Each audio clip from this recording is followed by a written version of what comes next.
ela será revista aqui na revelação do Apocalipse de João, que trabalha de forma muito coordenada com o profeta Daniel. As visões de Daniel são refletidas, tá certo, dentro do Apocalipse de João, como tipo e antítipo, né? Então você tem ali a visão de Daniel, posteriormente retornará na profecia do Apocalipse de João como uma representação maior, tá certo? Com uma conclusão daquela revelação. É profetizado, depois é revelado através do profeta, através do apóstolo João no Apocalipse, ok? Dando prosseguimento aqui à nossa aula, texto, a leitura bíblica em classe, tá? Texto bíblico da leitura bíblica em classe é Daniel 2, 1 ao 5, que nos diz: E no segundo ano do reinado de Nabucodonosor, teve Nabucodonosor uns sonhos, e o seu espírito se perturbou e passou-lhe o seu sono. Seu espírito se perturbou e passou-lhe o seu sono. E o rei mandou chamar os magos e os astrólogos e os encantadores e os caldeus para que declarassem ao rei qual tinha sido o seu sonho. O sonho havia sido esquecido por ele. Ele havia sido grandemente perturbado por ter tido aquele sonho. O sono lhe passou e ele agora requer de seus altos funcionários, muito bem remunerados, com todas as regalias, com todos os privilégios, de altas patentes, de alta formação, tá certo? Que venham trazer não somente uma interpretação, mas a revelação do sonho que ele havia tido e esquecido, ok? Veja aí, qual tinha sido o seu sonho. E eles vieram e se apresentaram diante do rei.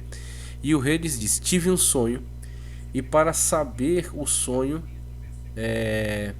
está perturbado o meu espírito. E os caldeus disseram ao rei em siríaco ou aramaico, tá certo? O arameu: ó rei, vive eternamente, dize o sonho a teus servos e daremos a interpretação. Essa é a base de trabalho, né? É a base normal de atuação desses altos funcionários, né? Diga o sonho e a gente interpreta.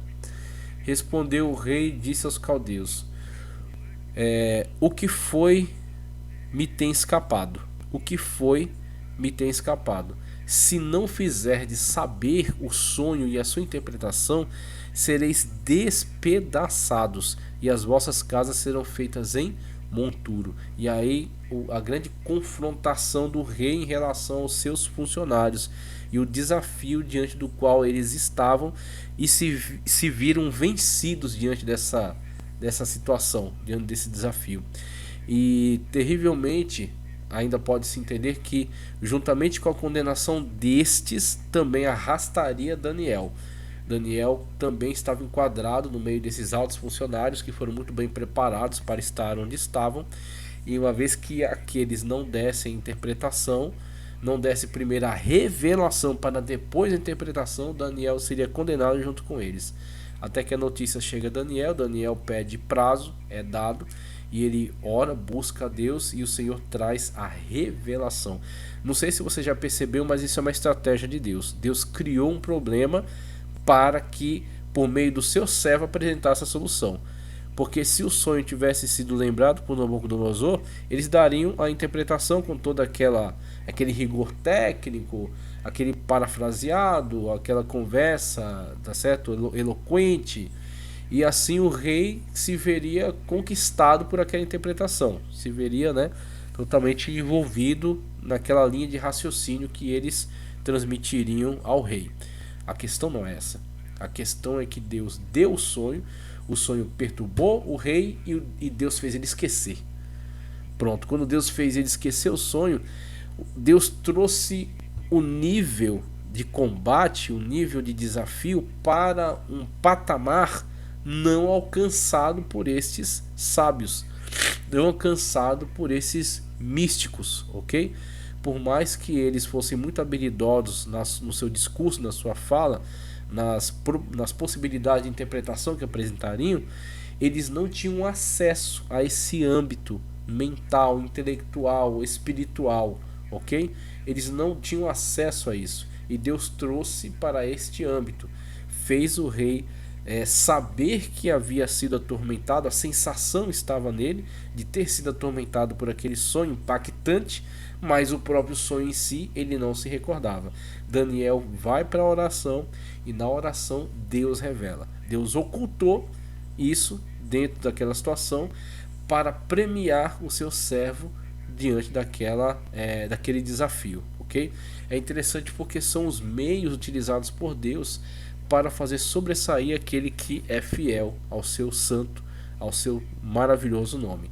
Aquele que é fiel a Deus, ele será levantado por Deus e colocado nas situações mais improváveis diante dos homens por meio das estratégias de Deus. Não é por meio de politicagem, tá?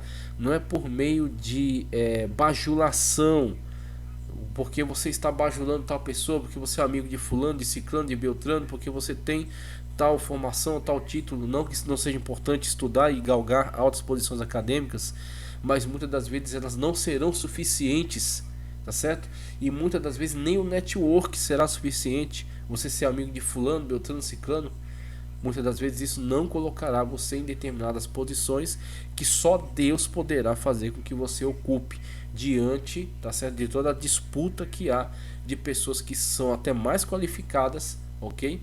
Que estão ali fazendo a politicagem que entendem ser necessário ser feita para estarem onde estão, ocupando o cargo que ocupam e querendo chegar mais longe. E Deus vai, cria uma situação, impossibilita todas essas pessoas e faz com que o seu servo venha a ser colocado exatamente naquela posição. Foi a situação de Daniel e na verdade é a minha e a sua situação quando Deus assim deseja, quando está de acordo com os planos de Deus, quando ele quer fazer e operar desta maneira. Então Daniel será premiado agora com esse privilégio de receber da parte de Deus a revelação e ato contínuo a revelação, a interpretação. E a interpretação é também uma revelação maior sobre o quadro da história. Deus mostrando ao rei de Babilônia, na sua soberba, por meio do seu servo, como ele governa a história. Como a continuidade histórica se desenvolverá, falando acerca até da queda e substituição de Babilônia por outros impérios, e bem como da queda e substituição destes outros impérios, compondo todo um quadro histórico que pode se estender de Daniel a Cristo, de Daniel, cativeiro babilônico, até o Senhor Jesus Cristo que foi pendurado na cruz do Calvário. É todo o contexto, todo o desdobramento histórico contemplado por essa revelação, tá certo? Introdução nos diz o seguinte: você já teve a experiência de ter um sonho e na manhã seguinte não conseguir se lembrar dele? O capítulo 2 do livro de Daniel narra o episódio no qual algo semelhante ocorreu com Nabucodonosor, deixando-o atormentado. Porém, converemos, não se tratava de um sonho comum. O jovem Daniel foi convocado e por revelação divina, é isso que é extraordinário. Vamos colocar, poderíamos chamar de detalhe, tá? Só que é o detalhe que muda todas as coisas, ok? Então não é tão detalhe assim, mas é um ponto que escapa à possibilidade de outras pessoas que se preparam para chegar nessa posição, mas que por não servir ao Deus que você serve, não serem fiéis como você é, não pagarem o preço que você paga para ser fiel a esse Deus, não terão esse privilégio, não terão esse benefício. Então Deus criou a situação para beneficiar o seu servo, e isso de acordo com o seu poder e sua soberania, tá certo? Seu direito sobre como governador de toda a história. O jovem Daniel foi convocado e por revelação divina, entra a comunhão entre ele e Deus, foi convocado e por revelação divina deu tanto a descrição quanto a interpretação do sonho, mostrando o plano de Deus para os governos mundiais. Neste estudo também aprenderemos com as atitudes de Daniel diante da situação de crise. É riquíssimo conteúdo de aprendizado sobre como se comportar no meio da crise, Porque se durante uma situação de crise você entra em desespero,